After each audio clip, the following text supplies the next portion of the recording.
Welcome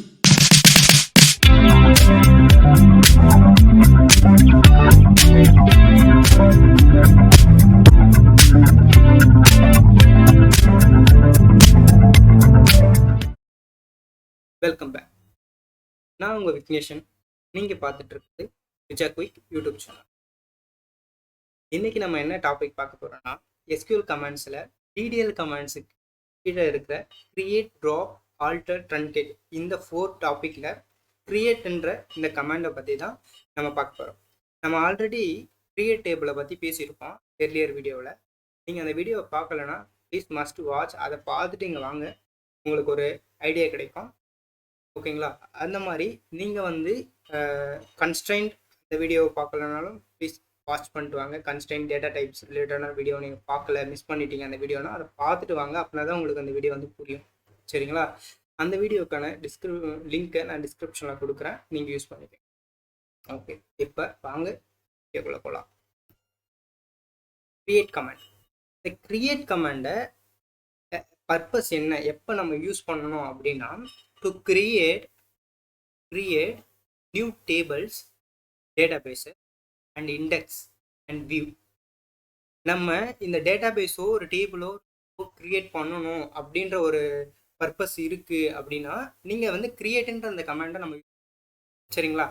Y நம்ம ஏன் use பண்ணணும் அப்படின்னு பார்த்தீங்கன்னா, ஒரு ஸ்ட்ரக்சர் இருந்தால் தான் நம்மளால டேட்டா வந்து இன்சர்ட் பண்ண முடியும். அதாவது ஒரு டேட்டாபேஸ் இருக்கணும், அந்த டேட்டாபேஸ்க்குள்ளே ஒரு டேபிள் இருக்கணும். அப்படின்னா தான் அந்த டேபிள்குள்ளே நம்மளால டேட்டாவை வந்து இன்சர்ட் பண்ண முடியும். ஓகேங்களா? அந்த ஸ்ட்ரக்சரை கிரியேட் பண்ணுறதுக்காக தான் நம்ம இந்த கிரியேட்ன்ற கமாண்டை யூஸ் பண்ணுறோம். சரிங்களா? இப்போ வாங்க எக்ஸாம்பிள் போயிட்டு பார்க்கலாம்.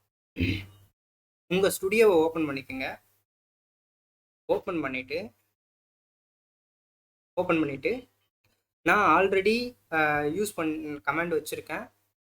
பட் டைம் கன்சூமிங்காக நான் இதை வந்து ஆல்ரெடி நான் க்ரியேட் பண்ணிட்டேன். ஏன்னா லென்த்தாக போகும், ஸோ அது வந்து உங்களுக்கு வந்து டிஸ்டர்பன்ஸாக இருக்கும். ஸோ அதனால் நான் வந்து ஆல்ரெடி கொரி ரைட் பண்ணிட்டேன். ஆனால் அந்த கொரி வந்து என்ன பர்பஸ்ன்ற நான் எக்ஸ்பிளைன் பண்ணேன்.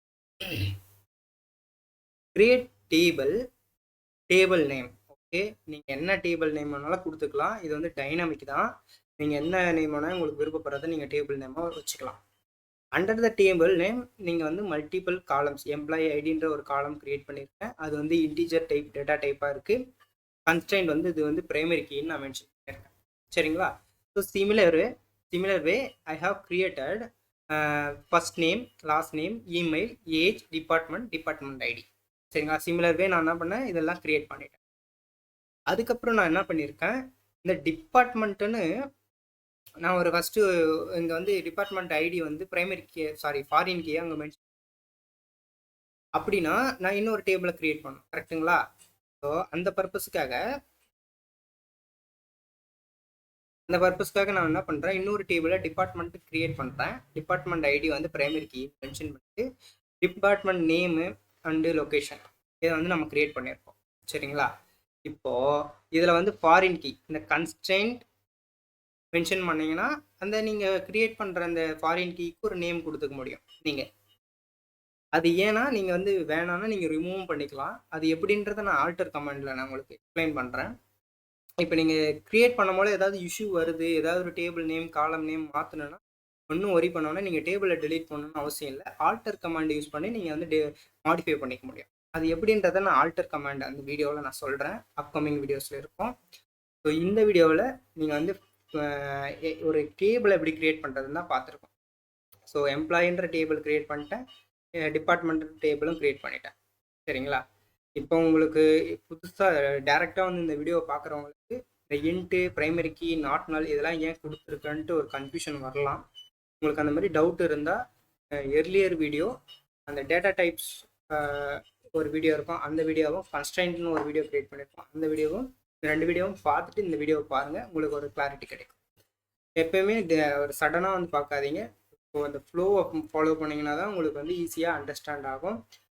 உங்களுக்கு என்னுடைய ஃப்ளோவிலே நீங்களும் ட்ராவல் பண்ணணும். சரிங்களா? வந்து நம்ம என்ன பண்ணுவோம், பேரண்ட் டேபிளை ஃபஸ்ட்டு கிரியேட் பண்ணணும். நெக்ஸ்ட்டு சைல்டு ரெஃபரன்ஸ் டேபிளையும் நம்ம எக்ஸிக்யூட் பண்ணுறோம். இப்போ பார்த்தீங்கன்னா டேபிள் வந்து கிரியேட் ஆகிடுச்சு சக்ஸஸ்ஃபுல்லாக. நீங்கள் போயிட்டு ரீஃப்ரெஷ் பண்ணிவிட்டு டேட்டாபேஸ்க்குள்ளே அண்டர் விஜா குயிக் டேட்டாபேஸ்க்குள்ளாரோ டேபிள்குள்ளாரோ ஓகே. இங்கே பார்த்தீங்கன்னா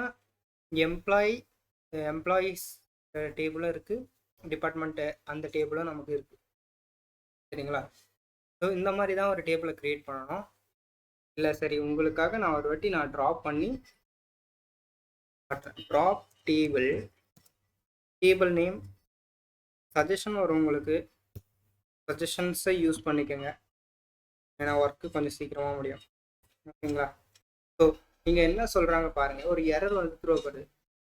could not drop object departments because it's referenced by the foreign key constraint. அப்படின்னா என்னன்னா, இந்த டிபார்ட்மெண்ட் டேபிள் வந்து இன்னொரு டேபிள் கூட கனெக்ட் ஆயிருக்கு.